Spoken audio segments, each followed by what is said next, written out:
하나님 말씀 보겠습니다. 요한복음 12장 보겠습니다. 요한복음 12장 1절에서 8절까지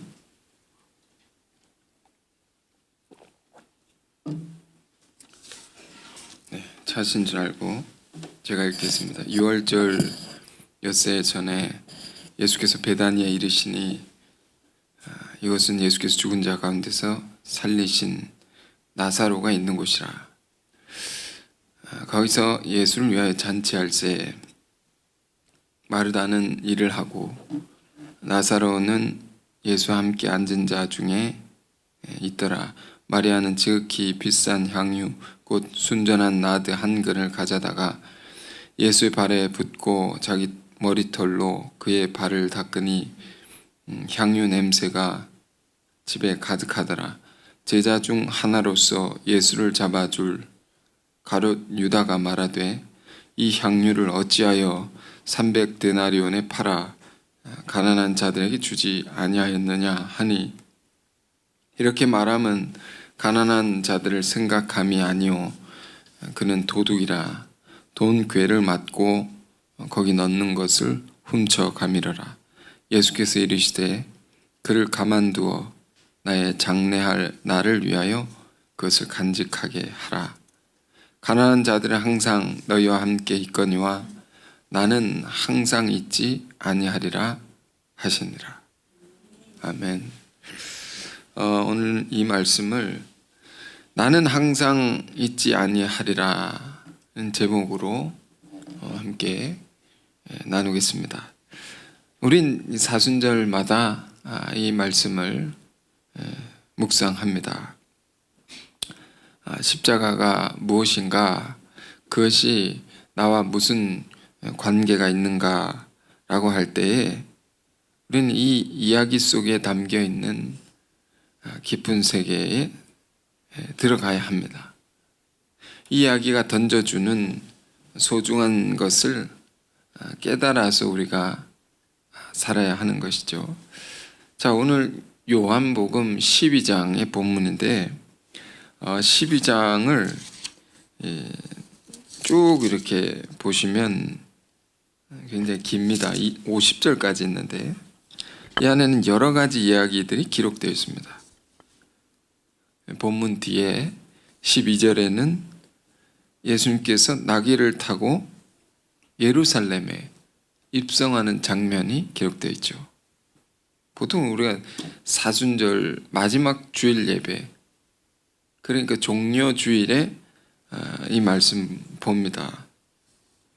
이 예루살렘에 들어가는 이 입성의 의미는 무엇이라고 했습니까? 주님께서 군중 속에 군중들의 환호 속에 들어가시는 것이지만, 그래 이것은 본격적인 십자가 순환의 그 길로 들어가시는 거죠. 그런 의미라고 했습니다. 자, 이 장면이 오늘 본문 향유 옥합을 여인이 깨뜨린 그 사건 다음에 있다는 것이죠. 그리고 그 다음엔 또 어떤 이야기가 있습니까? 헬라 사람, 철학자들이, 지식인들이 예수님을 만나려고 청하는 그런 장면이 있습니다. 예수님 직접 만나지 아니하시고 간접적으로 주시는 말씀이 있습니다. 예수님 찾아온 헬라인들에게, 지식인들에게 새로운 진리를 탐구하는 자들이죠. 그것을 구하는 자들에게 뭐라고 하십니까? 한 알의 밀알이 땅에 떨어져 죽지 아니하면 한 알 그대로 있고 죽으면 많은 열매를 맺느니라. 응? 참 진리를 찾는 자들에게, 응? 십자가의 진리, 그것을 얘기한 것이죠. 지금 우리 12장부터 쭉 보는데 우리는 이제 큐티의 말씀을 13장부터 이렇게 쭉 보지만 그러나 우린 12장부터 봐야 되는 것이죠. 조금 엄밀한 의미에서 십자가는 여기서부터 시작된다라고 말할 수 있습니다. 그래서 예수님의 고난이 여기서부터 점점 깊어지는 것이죠. 농도가 짙어진다는 겁니다. 어디까지요? 골고다 운명하시는, 공중에 들리셔서 운명하시는 그 자리까지 쭉 가시는 것이죠. 지금 우리는 요한복음서를 읽고 있는데 요한의 복음서입니다. 요한은 사랑의 사도로 우리가 익히 잘 알고 있는데, 그러므로 사랑으로 기록한 복음서라고 할 수 있습니다. 그 사랑이 무엇인가? 요한복음 3장 16절, 우리가 잘 아는 또 외우는 말씀 속에 하나님 세상을 이처럼 사랑하사 독생자를 주셨으니, 독생자를 주셨다. 십자가를 얘기하는 것이죠. 요한복음 3장 16절 그 위에 구절 14절을 보면 이런 말씀이 기록되어 있습니다. 모세가 광야에서 뱀을 든 것 같이 인자도 들려야 하리니. 뱀을 이렇게 찍어서 이렇게 올려놓지 않습니까?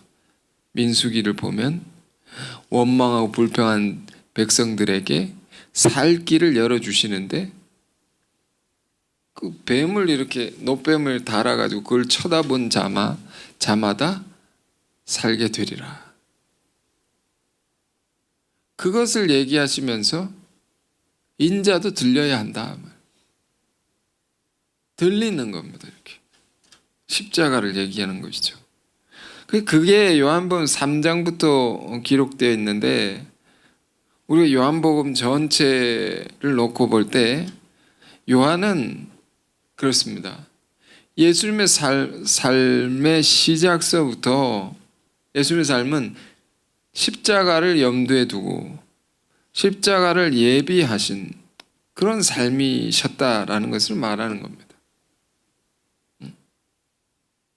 왜 십자가를 오시자마자 염두에 둘 수밖에 없었습니까? 세상이 그만큼 악했기 때문이죠. 죄악된 세상 가운데 하나님의 사랑을 알 수가 없었기 때문이죠. 그래서 주님은 십자가 길을 생각할 수밖에 없었다. 요한은 그래서 그분의 삶의 모든 것은 십자가의 죽음과 연관되어 있는 것이다. 그런 관점에서 예수를 바라보고 기록한 것이 요한복음이죠. 그 중에 오늘 이야기가 있는 것입니다. 자, 본문 이런 걸 생각하고 본문을 다시 볼까요? 6월절 엿새 전에 예수께서 베다니에 이르시니 이곳은 예수께서 죽은 자 가운데서 살리신 나사로가 있는 곳이라. 자, 이 본문 앞에 11장에 또 어떤 내용이 있습니까? 죽은 나사로를 살리신 그 기적의 사건이 기록되어 있죠. 우리 11장의 주제가 뭐라고 했습니까? 죽은 자를 살리신 주님의 능력? 그보다 더 중요한 포커스가 있다고 했죠. 그것은 무엇입니까? 사랑이 있는 자가 믿음이 없는 것, 없을 때, 그러니까 믿음 없는 사랑에 관해서, 주님 사랑하지만 믿음이 없을 때 주님을 슬프게 할 수 있다. 그래서 나사로 죽은 것을 아시고 이틀을 더 유하시고 일부러 더 늦게 오십니다. 그것은 왜 그리 하신 것이냐? 우리 삶 가운데서도 주님께서 오실 만한데, 주님께서 도우실 만한데 돕지 않으시고 상황이 더 악화되는 그런 경험을 할 때가 있습니다. 그것은 왜 그럴까? 사랑이 있는 자들에게 믿음을 요구하시는 것입니다. 죽어도 살리는 그 믿음, 우리에게 필요한 것이죠. 그 믿음을 우리가 갖기를 바라신 것이다. 자, 그런 놀라운 기적의 사건이 일어난 그 장소에서, 그곳에서 또 오늘의 이야기가 있는 겁니다. 거기서 2절 보십시오. 거기서 예수를 위하여 잔치할새 마르다는 일을 하고 나사로는 예수와 함께 앉은 자 중에 있더라. 마리아는 지극히 비싼 향유 곧 순전한 나드 한 근을 가져다가 예수의 발에 붓고 자기 머리털로 그의 발을 닦으니 향유 냄새가 집에 가득하더라. 이건 정말 중요한 신앙의 사건입니다. 성경은 이런 것을 굉장히 중요하게 보는 것이죠. 한 여인이 주님께 소중한 것을 드렸다. 단순히 그런 것을 기록한 것이 아니라 오늘날로 보면 목사님께 아주 귀중한 선물을 드렸다. 단순히 그런 것이 아니라 이 행위 속에 담겨 있는 뭐랄까요? 복음에 관해서 무엇이 복음인가? 이 행위 속에 담겨 있는 주님 보시기에 정말 귀한 세계가 있었다. 향유는 우리는 여러 번 이제 설명했었지만 쉽게 오늘날 수천만 원짜리 향수라고 생각해 봅시다. 그걸 예수님께 가져와 가지고 다 쏟아붓고 눈물로 쏟아붓고 갔습니다. 이게 뭘 얘기하고 싶은 것일까요? 자신의 가장 귀한 것을 드린 것이죠. 어쩌면 여인에게 있어서 전 재산이었을지 모릅니다. 다 드렸다. 아니 이게 왜 귀한 것입니까? 이 장면이. 당연히 귀하죠 라고 생각할 수도 있지만 왜 이런 바보 같은 일을 합니까? 이렇게 볼 수도 있는 것이죠. 시각이. 이렇게 다 살면 어떡합니까? 그 성경이 이렇게 기록되었다면 이렇게 다 살라는 것입니까? 그럼 우리가 어떻게 살아갈 수 있습니까? 다 소위 말해서 다 갖다 바친다는 말입니다. 어떻게 살 수 있습니까? 이런 생각들이 이제 유다의 생각이라는 겁니다. 참 우리가 이 사건을 볼 때마다 뭘 우리가 알게 되냐면 우리가 신앙을 하면서 갖게 되는 온갖 생각들이 여기서 다 드러나는 거예요. 유다의 반응 속에 이 여인의 모습을 보고 유다의 반응 속에 우리 생각들이 다 담겨 있습니다. 이 행위는 무엇입니까? 여인이 보여준 이 행위는 정말로 순수한 사랑인 것이죠. 순수한 것입니다. 더 정확하게 말하면 주님의 큰 사랑에 대한 응답이다 이렇게 말할 수 있습니다. 여인은 주님께서 사신 삶이 어떤 삶인지 깊은 의미를 알았던 여인입니다. 그것이 우리를 향한 사랑이었다는 것을 알았던 여인입니다. 알았기 때문에 감사드리는 겁니다. 감사를 돌려드리고 싶은 겁니다. 주님께서 어떻게 사셨는가? 그분의 삶의 모든 것들이 죄인들의 죄를 위해 그걸 속하기 위해 대속이죠. 자신의 모든 것을 쏟아부으셨던 참으로 무모한 삶이었다면 무모하다. 무모. 찬양, 외국 찬양 중에 Reckless Love라는 찬양이 있습니다. 무모한 사랑. 바보 같고 어리석고 뭔가 귀한 것을 쏟아붓는다고 할 때 그걸 받을 만한 사람에게 줘야 되는 것이 아닙니까? 사실은 상식적으로. 근데 죄인들에게라는 거죠. 그들로부터 얻을 게 전혀 없는 겁니다.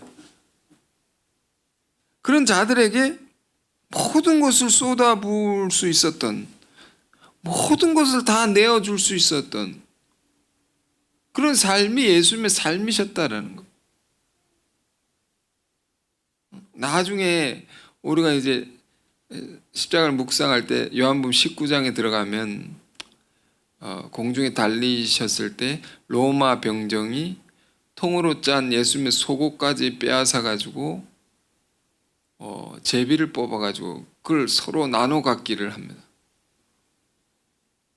그리고 물과 피를 다 쏟으시고 죽으시죠. 하나도 남김없이 소유를 넘어 생명까지 다 내어주시고 가셨던 주님을 얘기하고 싶은 겁니다. 그런 사랑이 그게 누구를 위한 것이었느냐? 우리죠, 우리. 우리 죄인들을 위해서 그렇게 사신 것이었다. 이걸 참 알아보기가 어려운 것입니다. 우린 죄악된 세계 속에 살면서 죄 찌드는 것들이 있기 때문에 그 순수한 사랑을 보지 못한다 말입니다.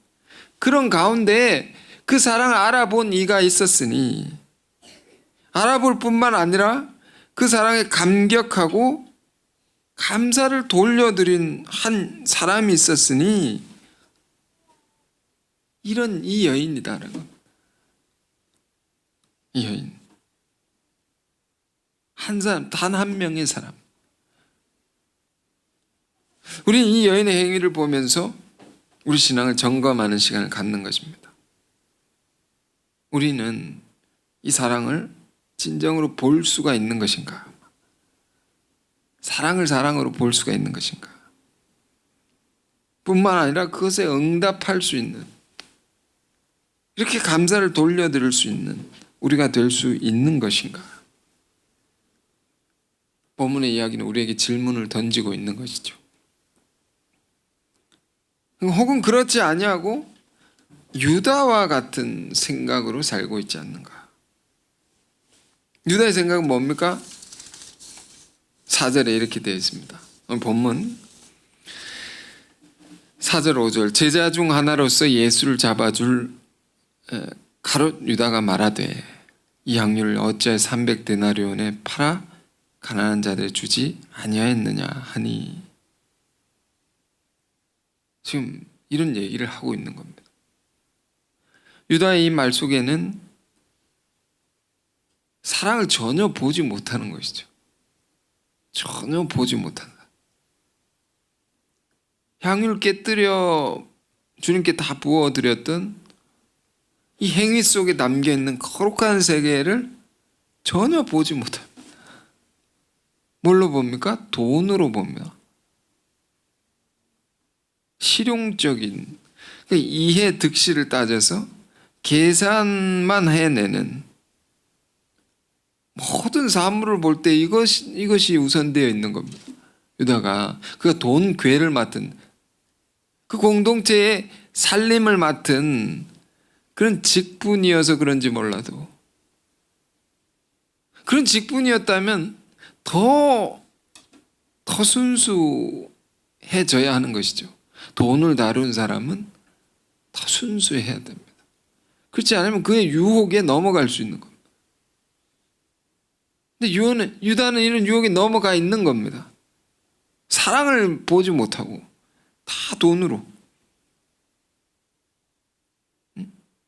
요한복음 12장 속에는 앞서 말씀드린 바대로 헬라인들을 예수님께서 간접적으로 만난 이야기 기록되어 있다 했습니다. 지식이죠, 지식. 지식인들이 정말 진리를 알고 싶은 겁니다. 모든 것, 예? 지식인들은 뭐 하는 사람입니까? 모든 걸 분석하고 논리적으로 따져서 이해하려는 사람들이죠.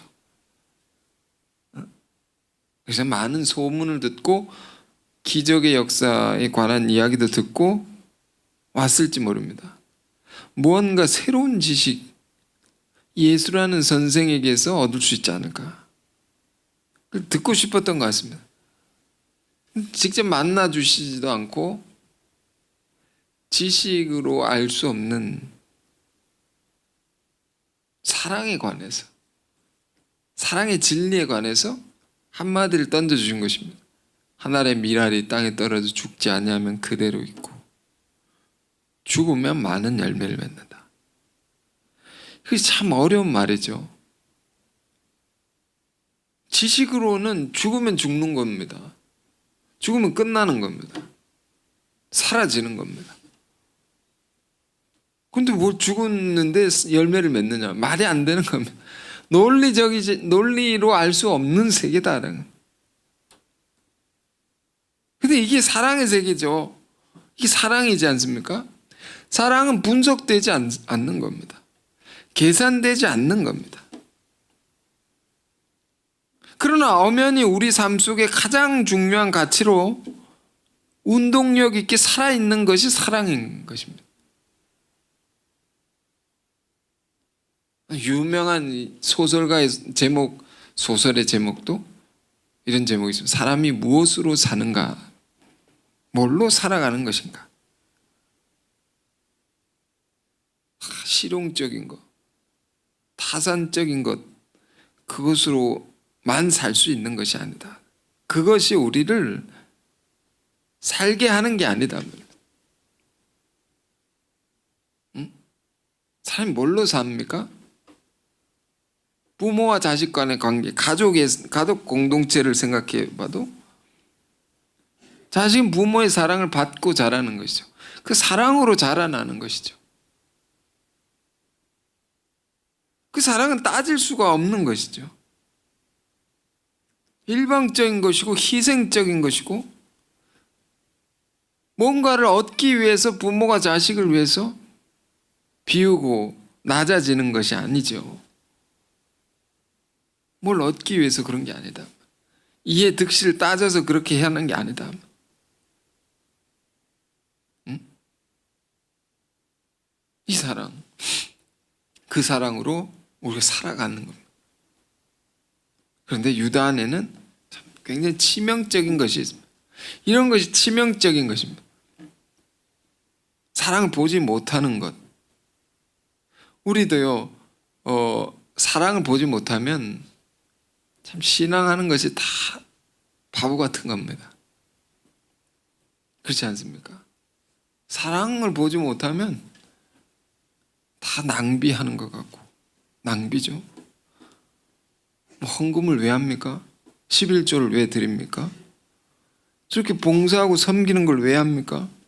전도를 왜 합니까? 그것이 나에게 돈을 줍니까? 떡을 줍니까?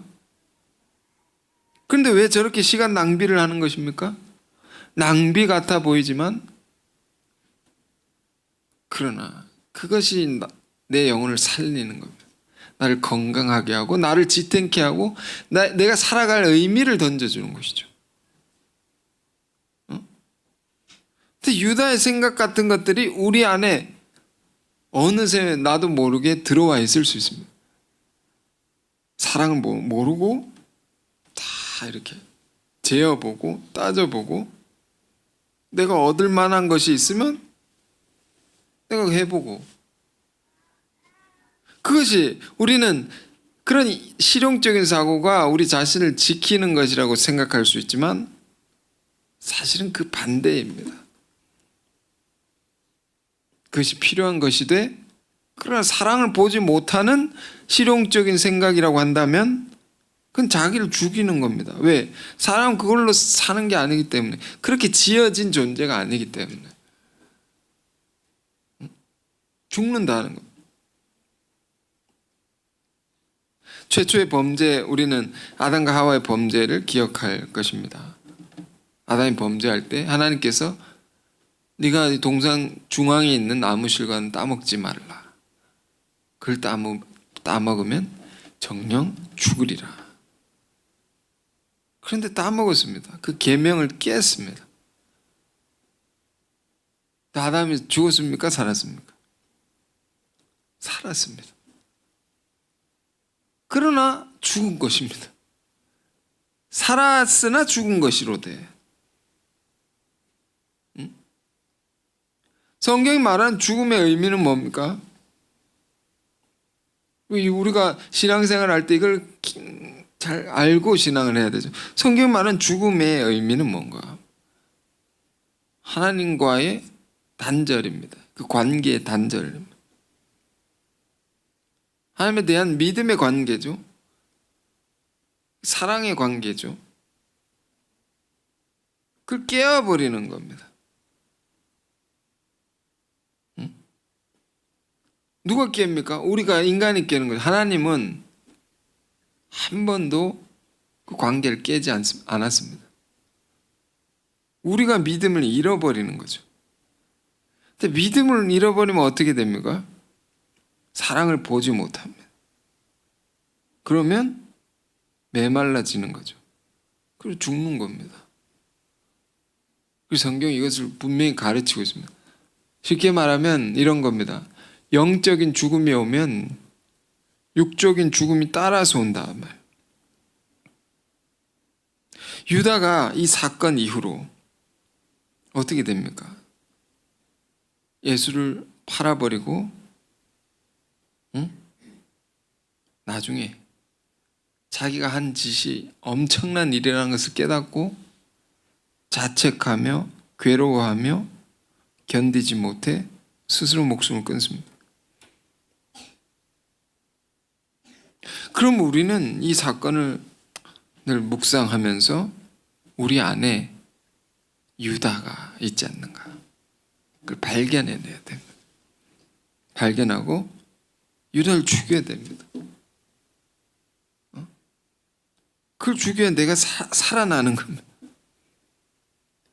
우리 안에 사랑을 보지 못하고 거룩한 것을 보지 못하고 다 이 실용적인 것, 계산적으로만 바라보고 살아가려고 하는 그것이 죽고, 그래서 사랑으로 살아나야 됩니다. 이것이 갈라디아서 2장 20절입니다. 내가 그리스도와 함께 십자가에 못 박혔나니 이젠 내가 사는 것이 아니라 내 안에 그리스도가 사시는 것이라. 내가 죽을 게 있단 말입니다. 내 안에 이런 유다 같은 거, 그게 죽고 그리스도 사랑으로 다시 사는, 죽고 다시 사는, 이것이 사순절 기간에 일어나기를 바랍니다. 지금 유다가 그렇습니다. 여인의 아름다운 행위 속에 그것은 참을 순수하고 거룩한 것이라는 것을 보지 못하고 책망을 합니다. 왜 그것을 낭비했느냐?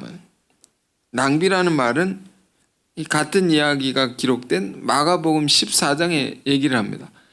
왜 그걸 허비하였느냐? 그거를 수천만 원 치니까 가난한 사람에게 나눠주면 얼마나 많은 사람을 도울 수 있겠느냐? 굉장히 정의로운 판단이죠. 그러나 이 정의는 거짓된 것입니다. 정말로 가난한 사람을 생각했던 정의가 아닌 것이 드러납니다. 요한이 그의 속마음을 이렇게 밝혀놓았습니다. 6절에 이렇게 말함은 가난한 자들을 생각함이 아니요, 그게 아니라는 겁니다. 속마음은, 숨은 의도는 그게 아니요, 그는 도둑이라. 돈깨를 맞고 거기 넣는 것을 훔쳐갑니다. 그 인간이 이렇게 타락할 수 있다는 것입니다. 주님의 엄청난 사랑과 신뢰를 받는 자가 이렇게 될 수 있다는 것입니다.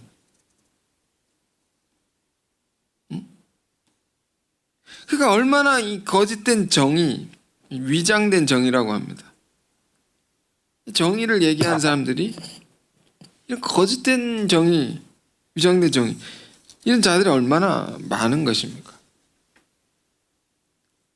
인간이 주장하는 옳다고 하는 것들, 그러나 그 속은 음흉한 것을 가지고 있을 때가 대부분입니다.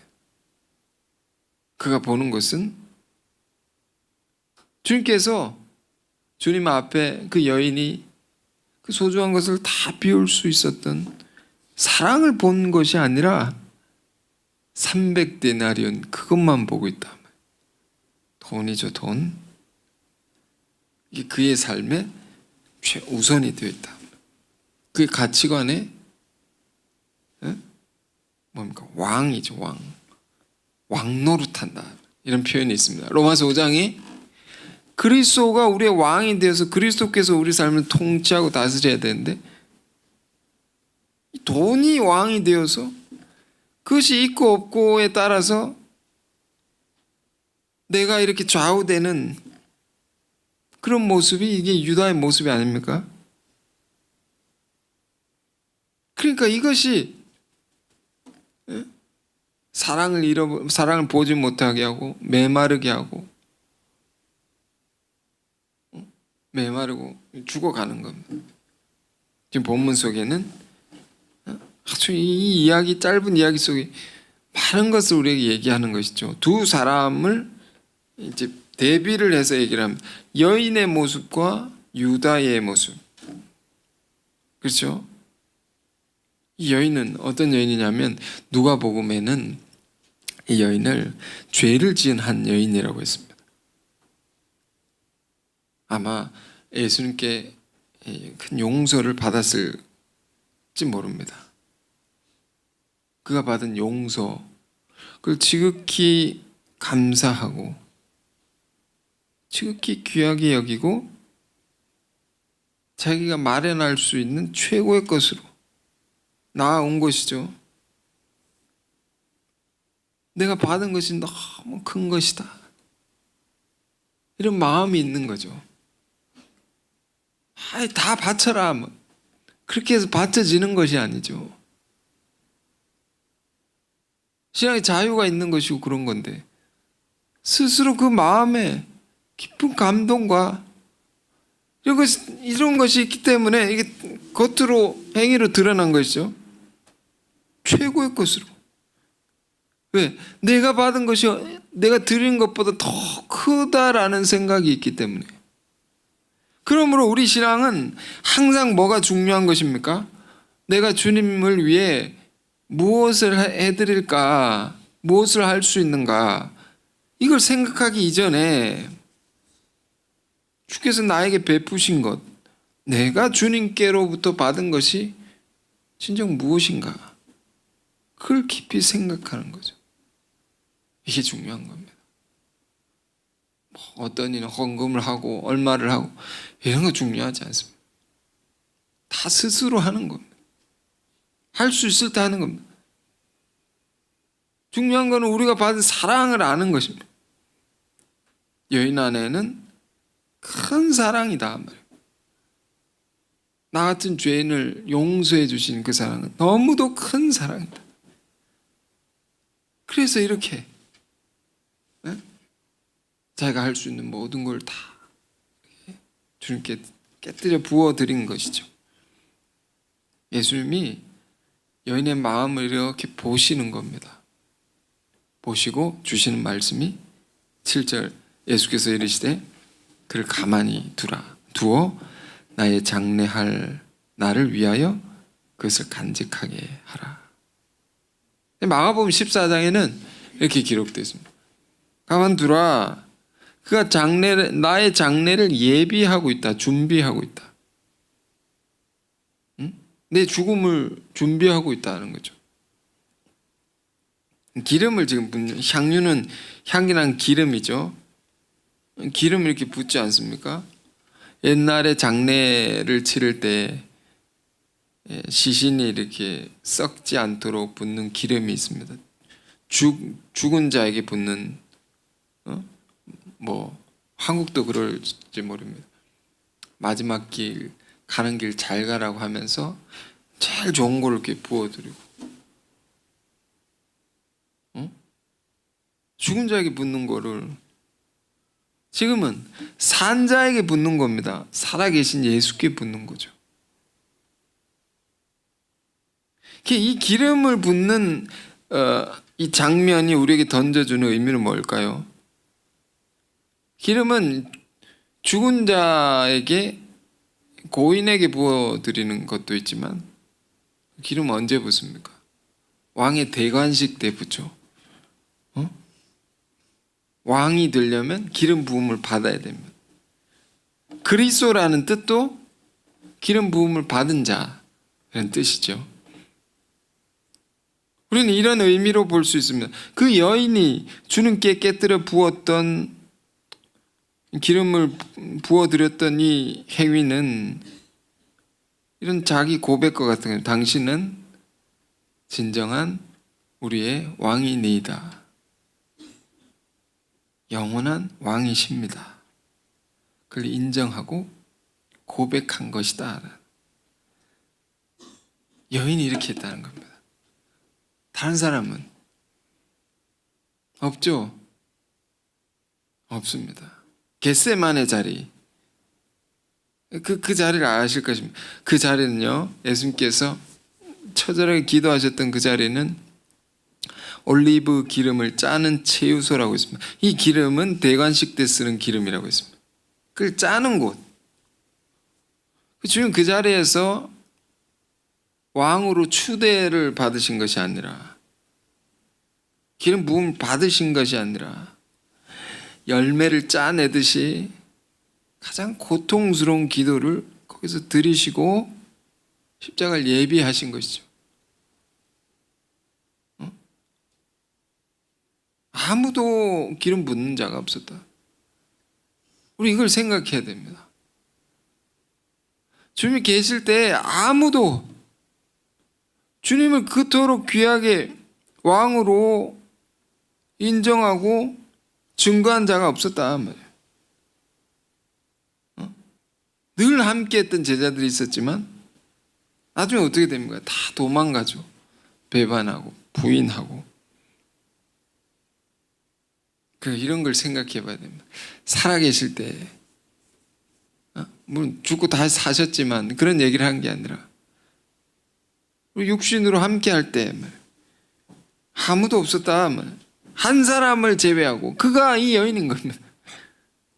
주의 사함을 받은 이 여인입니다. 이 여인만이 주님의 사랑을 알아보고 사랑을 알아본다는 거. 이건 굉장히 깊은 우리가 교제를 하지 않습니까? 성도와 성도가 교통하는 것과 사도신경에 우리가 외우는데, 교통하는, 뭘로 교통합니까?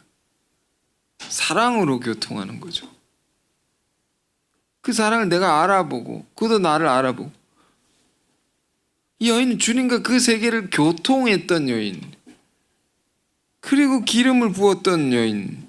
당신은 나의 왕이요 그리스도이십니다. 이 행위 속에 그런 걸 다 한 겁니다. 참 우리 신앙이 뭘 생각하길 원하냐면, 오늘은요, 유다의 생각 이런 거 우리 안에 죽어져야 할 그런 것도 우리가 생각해야 되지만, 주님이 살아계실 때에 우리 주님을 이렇게 섬길 수 있는가? 살아계실 때. 이 말을 오늘 붙들길 원합니다. 요한복음 19장을 보면 또 한 장면이 기록되어 있습니다. 예수께서 십자가상에서 운명하신 후에 다 이루었다 하고 운명하시다. 그 이후에 사람들이 다 그 참혹한 죽음의 현장에서 다 떠나간 다음에 두 사람이 거기로 옵니다. 아리마대 요셉과 니고데모라는 요한복음 3장의 유대 관원이죠. 그 사람이 옵니다. 주님의 시신을 이렇게, 달려있는 시신을 이렇게 내려다가 귀한 세마포, 제사장들이 입는 옷을, 옷감이죠. 세마포로 싸고 모략과 지명 섞은 것으로 시신을 잘 이렇게 수습합니다. 너무도 귀하게 값비싼 것으로 수습합니다. 얼마나 귀한 장면입니까? 그런데 이 장면은 우리는 생각할 때마다 다가오는 아쉬움이 있죠. 뭐가 아쉬운 겁니까? 참 귀한 행위였는데 주님의 시신을 이렇게 잘 갈무리한다, 수습한다. 이런 사람이 없었으면 얼마나 끔찍했겠습니까? 참 귀한 행위이지만 그러나 돌아가신 이후다라는 겁니다. 운명하신 이후라는 겁니다. 왜 그전에는 나타나지 않았는가 말이에요. 왜 그전에는 이 여인과 같이 주님의 마음을 헤아리고 주님께 가장 살아계실 때 그의 말씀을 깨달아서 순종하고 이 여인처럼 왜 하지 못했는가라는 그 질문을 우리 던지는 것이죠. 우리가 이런 얘기를 많이 듣습니다. 자식이 부모를 효도를 한다고 할 때 언제 해야 됩니까? 효도는 언제 해야 됩니까? 살아계실 때 해야 되는 거죠. 돌아가신 후에 아무리 좋은 비석을 세워놓고 묘자리 아무리 비싼 거 하고 제사상 뭐 상다리 부러지게 그렇게 차려 놓은들 그게 무슨 소용이 있겠느냐라는 겁니다. 살아계실 때 그 마음을 헤아려 드리고 살아계실 때 작은 것 하나라도 정성으로 해드릴 수 있는 그것이 더 귀한 것이 아닙니까? 우리 신앙도 마찬가지라는 거예요. 오늘 이 본문의 여인의 모습을 통해서 우리가 받아야 할 도전이 있습니다. 우리 신앙은 살아있는 예수를 예배해야 된다는 거예요. 우리 신앙의 차원이 말입니다. 살아계실 때 향유를 부을 수 있는 이런 세계가 우리에게 열려져야 됩니다. 예수님의 제자들도 열려지지 못했었죠. 돌아가신 이후에 그 사랑을 깨달은 것이죠. 이후에 깨달은 것이죠. 그 안타까움이 있는 것이죠. 이 여인은 이전에 깨달았다. 그런 면에서 제자보다 더 뛰어난 것이죠. 우리가 이제 우리가 장례식을 우리가 갈 때 그런 제가 설교도 메시지도 듣고 하는데 고인의 희생이 있다면 가족을 위한 희생, 많은 이들을 위한 희생을 기억하고 그걸 잊지 말고 기념합시다. 이것도 귀한 것이지만 고인이 되기 전에 감사를 표현했더라면 그게 더 얼마나 귀한 것입니까? 유럽에 가면 큰 이제 관광지 중에 큰 캐톨릭 성당이 있습니다.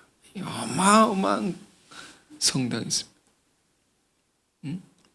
휘황찬란한 그 장식과 거기서 드리는 미사, 거룩한 예전과 이런 걸 생각할 때 와 대단하다. 예수의 희생을 그렇게 기리는 거죠. 그러나 그것이 아름다운 것이로되 그러나 그것이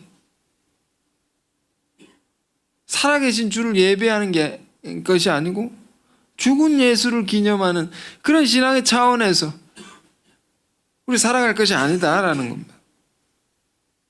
마리아가 그 신앙의 차원이 그런 겁니다.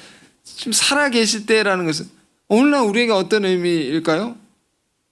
우리가 산 동안 우리가 주를 섬길 수 있는 때에 그 사랑을 깊이 알고 그것에 응답할 수 있고 감사를 드릴 수 있는 우리의 그런 매일의 삶이 되어야 한다라는 겁니다. 이 마리아가 이제 알아본 세계. 저렇게 사시는 것은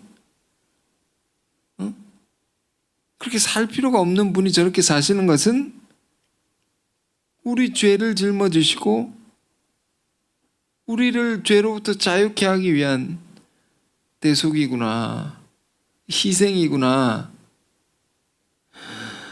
이걸 알아볼 수 있다는 게 중요한 겁니다. 그리고 그 사랑에 감격해서 드리는 거죠. 정말 거룩한 행위. 그런 여인에게 주님께서 말씀하십니다. 다시 7절 봅니다. 예수께서 이르시되 그를 가만두어 나의 장래할 날을 위하여 그것을 간직하게 하라. 가난한 자들은 항상 너희와 함께 있거니와 나는 항상 있지 아니하리라 하시니라. 참, 이 말씀이 생각나는 겁니다. 언제든지 도와줄 수 있지 않냐. 가난한 자는 나는 항상 있지 아니하니라. 십자가 죽음을 며칠 앞두고 주신 말씀이었습니다.